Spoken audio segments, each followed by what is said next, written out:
Nih geng, pertimbangan buat kamu yang mau ambil ADV 160.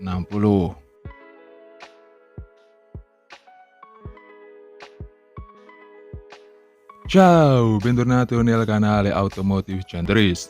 Halo geng, gimana nih kabar kalian semua? Semoga kalian selalu dalam keadaan sehat walafiat ya, tanpa halangan dan kekurangan satu apapun. Dan semoga kalian selalu dalam lindungan Tuhan Yang Maha Esa, Allah Subhanahu wa Ta'ala. Amin amin ya robbal alamin ya geng.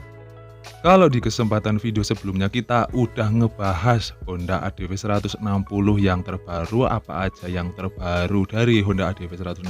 Kali ini kita akan ngebahas nih kekurangan sama kelebihan yang mungkin bisa menjadikan ini pertimbangan buat kalian-kalian yang mau ngambil motor ini, geng. Ya, walaupun mestinya aku tahu kalian udah punya pertimbangan-pertimbangan tersendiri, tapi ya nggak ada salahnya ya, gengs ya, kalian nonton video ini untuk menambah variabel pertimbangan kalian sebelum kalian ngambil. Dan kan nggak lucu kan kalau kalian udah ngambil tahu-tahu nanti kecewa gitu. Tapi sebelum video dimulai, kalian bisa banget tuh gas brutal dulu tombol like sama subscribe-nya. Dan kalian juga bisa beler-beler di kolom komentar. Penuhin tuh kolom komentarku sampai penuh, sampai tumpah-tumpah, sampai libar-libar, geng. Kalau udah tanpa banyak war ngangengong, langsung aja yuk kita masuk ke videonya. Langsung aja yuk kita cek.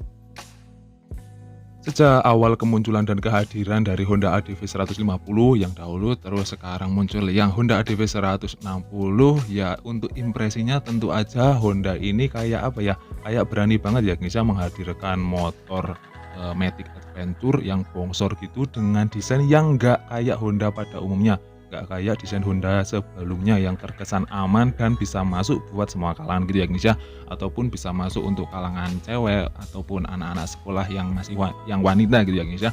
Untuk kesan dari Honda ADV 150 ataupun 160 ini bisa beda banget geng, karena Honda menghadirkan konsep yang sporty non apa ya, non gambot gitu ya guys ya. Gak cuma itu aja geng, Honda tentu aja jor-joran untuk memberikan fitur-fitur pada motor ini ya guys ya. Sebut aja udah dibekali dengan Honda Smart Key System, jadi udah pengamannya itu menggunakan keyless ya guys ya. Udah nggak ada anak-anak kunci gitu geng, dan untuk pengaman ataupun keamanannya pasti lebih terjamin yang ini ya guys ya.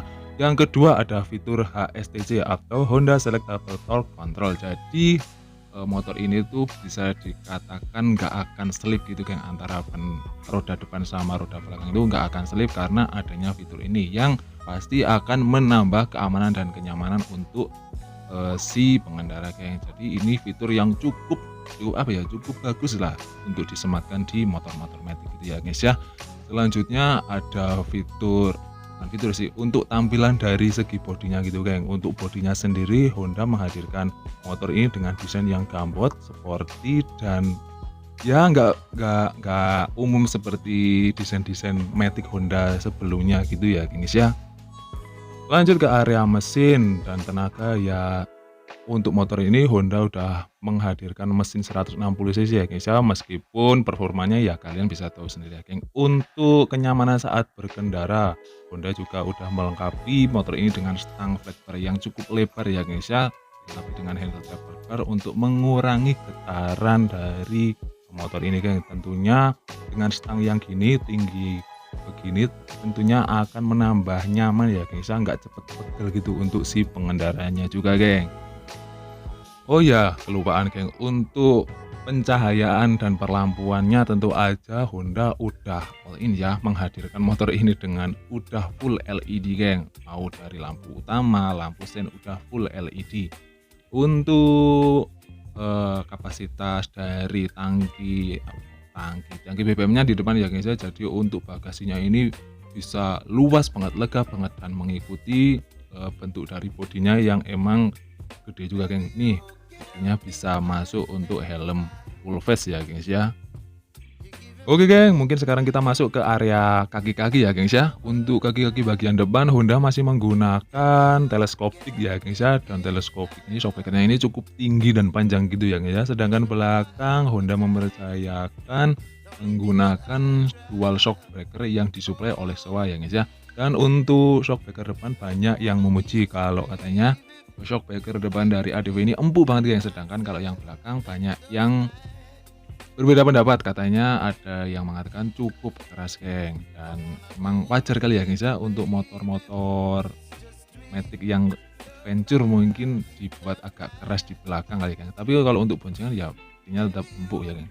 Dan fitur selanjutnya yang ada dan lumrah ada di motor-motor sekarang, motor-motor matic sekarang ya ada USB charge untuk kemudahan kita mengisi gawe ataupun HP kita ya guys ya saat di perjalanan. Jadi nggak takut-takut untuk HP kita mati, geng. Oke, sekarang kita masuk ke fitur selanjutnya, fitur yang bisa dibilang penting nggak penting sih, geng. Apa itu? Ya Honda udah menghadirkan atau membekali motor ini dengan windshield yang tinggi sama lebar banget ya guys ya. Dan kita tahu, geng, fungsi dari windshield ini bisa dikatakan untuk melindungi si pengendara dari terpaan angin. Bisa juga untuk membelokkan aliran angin gitu ya guys ya, biar meminimalisir hambatan gitu lah, geng. Jadi motor ini bisa melaju dengan lebih maksimal gitu kan, geng.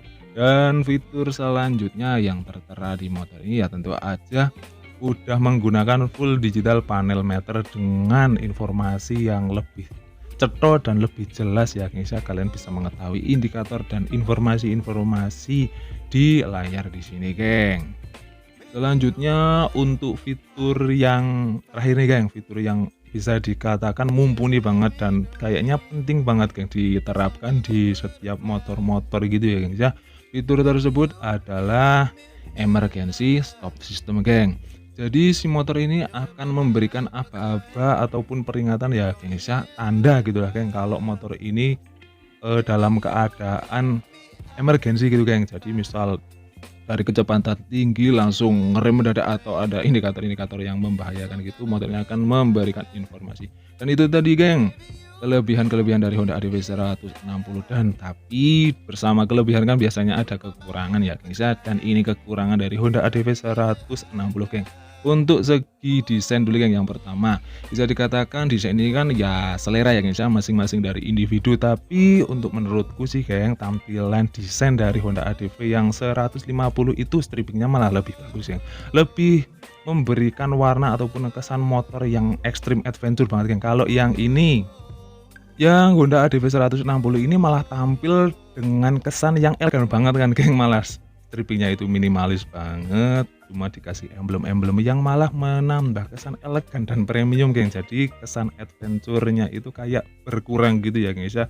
Ya apakah nggak lebih baik kalau si ADV 160 ini dikasih stripping-stripping yang kayak membakar nyali-nyali untuk kita beradventure ya gitu, geng. Ya nggak sih, geng? Ya mungkin aja emang ini dikhususkan untuk beradventure di perkotaan atau di jalan-jalan kota kali ya, guys ya.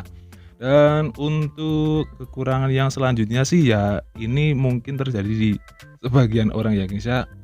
Kita tahu, geng, kalau tinggi dari Honda ADV ini cukup lumayan ya, guys ya, untuk sebagian masyarakat kita gitu, geng. Jadi untuk yang tinggi 160, 165 sampai ya 170 kali ya, guys ya, mungkin naik motor ini ya cukup jinjit kali ya, guys ya. Apalagi yang Honda ADV 150 ya, geng. Kan emang tinggi banget, geng, dan udah direvisi untuk tinggi joknya di Honda ADV yang 160 ini jadi lebih rendah gitu, geng.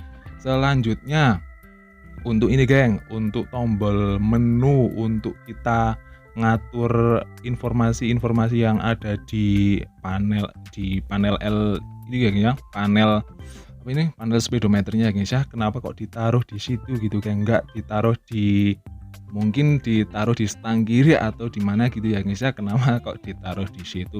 Kan misal ditaruh di panel stang kiri kan lebih ringkes mungkin ya, guys ya. Kok taruh di sini ya apa untuk mengisi aja biar nggak kosong-kosong banget di area sini. Dan kekurangan selanjutnya ya tentu aja di harga, geng. Jujur di harganya tinggi banget, geng, 35 sampai 39 jutaan, geng. Ya mungkin cukup segini dulu ya, guys ya, video pembahasan kita tentang Honda ADV 160. Mohon maaf banget kalau aku ada salah-salah kata pengucapan atau tipe-tipe. Sampai ketemu lagi ya, geng ya. Ya, geng ya, di video selanjutnya. Dah.